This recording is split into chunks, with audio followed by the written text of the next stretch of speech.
Part three of being a black man.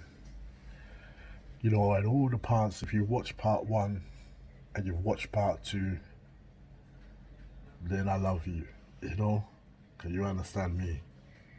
But part three is the most important part of the story. When these people treated me unfair for things that I never do wrong, I never do nothing wrong, I never do it wrong. And they tried to stereotype me. They tried to set me up, believe it or not. There was something what kept on destroying their plan for me. It kept on destroying their plan, what they had for me. Their plans wasn't good plans. Their plans was to kill and destroy. I don't know if you hear what I'm saying. Kill and destroy. But His grace. I don't know if you hear me clearly. I said His grace. Let me take you back a bit. I was a whiler. I was a bowler. You know what I'm saying?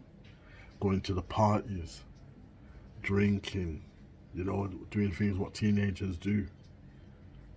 Got my first car, driving, playing my music, having so much friends around me. I was a leader, not a follower, so people used to follow me. And I used to know how to look after myself on the streets of London. You know, I wouldn't trouble you, like I said in the part two, I wouldn't trouble you unless if you trouble me. And if I trouble you, it wouldn't be because of the color of your skin, it was because you trouble me. But apart from that, in my nature, I'm a peaceful man. But I was wilding out. You know, there's only so much a person could take until they start wilding out. You know what I'm saying? And you know, London's a rough place. And you have to be rough with it or get caught up in it. And I weren't decided to get caught up in it. You know?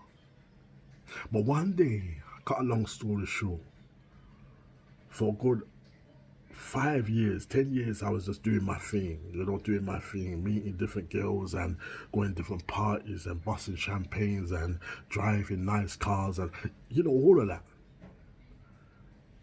But one day, my friends who normally stay with me at my house every night, we be talking, we be drinking, you know, they decide that same particular night to leave me. It was strange. It was strange. Because they don't normally leave me. They stay with me from the day to the night and to the morning. That's how my friends were close to me, you know. But they decided to leave me. One decided to leave me because his girlfriend was pregnant. He had to go and see her. The other one decided to leave me. I can't remember why the other one decided to leave me, but he left anyway. And I said, okay, you lot going safe, bruv. Cool, bruv. See you tomorrow. And I'm just, you know, in my house, you know, just relaxing. But something came over me. I think at the time, I was what you would call sleeping. But I know I wasn't sleeping. I know I wasn't sleeping. And the big man, the big boss of all bosses, the creator of everything, of all mankind, paid a visit to me. He paid a visit to me. And he came with love. He came with so much love on me. But he came with choices. He gave me choices. God will give you choices. He said to me, I don't know what he said to you or said to anyone else, but I'm going to tell you what he said to me, loud and clear. He says, come with me now. Now. Right now. And he knew I was a bit stubborn. I was a bit stubborn, you know? I ain't gonna lie to you. So he revealed to me that if I didn't follow him, he showed me a glimpse of how my life would be. And it wasn't pretty. In fact, it was so ugly. There was money. Yes, there was money. But the rest was ugly. Money cannot do it for me. It has to be money and love, money and happiness, money and joy, not just money. Money cannot do it for me. And God showed me that. And he said, follow me now. And I ain't gonna lie to you, I tried to bargain with the man upstairs. I said, the man upstairs, can you come back next week? Because right now I'm busy. I'm busy. I never know you was coming to me. And I've been busy and I ain't been as good as I supposed to be. Because I've noticed when I'm good, they still try to pin things on me. You know? But God said to me, no. The decision is now. The decision is today at this moment. You know? And I decided to follow God. That's my story. I decided to follow the living God. He came to me. And I'm not trying to convince you that he came to me. I know. You don't need to know, because who are you to me? You might be my friend. You might be my brother. Even if you're my brother, it doesn't matter. What's more important to me is that I know God came to me. And see how I know? You might have said I was sleeping and I was dreaming. Fair enough. I understand that. I understand that logic. But how can you explain to me the next morning? Someone say with me, the next morning. The next morning, I woke up. I was up. I had a shower. I ironed my clothes. You know how I like to look. I like to look smart from day one.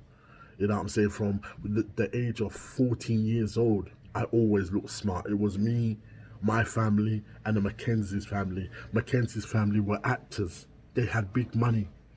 My mother was just a single parent, working 3 jobs trying to keep her kids together. But we never went without, and we always looked good. Do you know what I'm saying? You know? But God showed me, when I went to the shop, because I went to buy a pint of milk, because I love Rice Krispies in the morning. Anyone knows me, they know I love my Rice Krispies. You know what I'm saying? And I ran out of milk that day. And I went to the shop. And as I went to going to the shop, I see about 15 people on the other side across the road shouting at me. Hey, hey, hey, they're calling me. Can't wait to come over. And I look in their eyes, and their eyes look so concerned about me. And they can't wait to cross over. But the road was so busy, the traffic was going left and right so fast that they couldn't step out in the road. So they had to wait for the traffic, and I had to wait for them. Because I looked in their eyes and I see something, what I knew I had to listen to what they had to say to me before I continue my day. And as they came to me, there was girls and guys running up to me, really concerned. And they said to me, they looked in my eyes and they said to me, they heard. They heard. And I said, what? I said, what did you hear? You know? And they said they heard. And the night before, when God paid me the visit, God told me exactly how my life would be if I didn't follow him. Yeah? And they repeated, listen to me carefully, I don't know if you hear what I'm saying. They repeated the exact same thing that God said would happen to me if I never follow him. Do you know what I'm saying? The exact same thing. And these people they don't come to my house. They're not my friends. I just know them around the area. You know? I just know them around the area. And I weren't with no one that night. I could not understand if I was with my best friend that night and he went and go and tell them in the morning. He left and said he's going home, but he really ran and told them what happened or whatever. It was just me and the living God. Just me and God. And God told me if I don't follow him, he gave me choices. And he says, I am your protector. I am your protector. You know, everything that the enemy this tries to do to you, I will break the force of the enemy. Every time. It might look bad. It might look like I won't survive. But God, I will break the enemy's hand. The revenge is mine. Leave the revenge to me. And I decide to follow God. Yeah?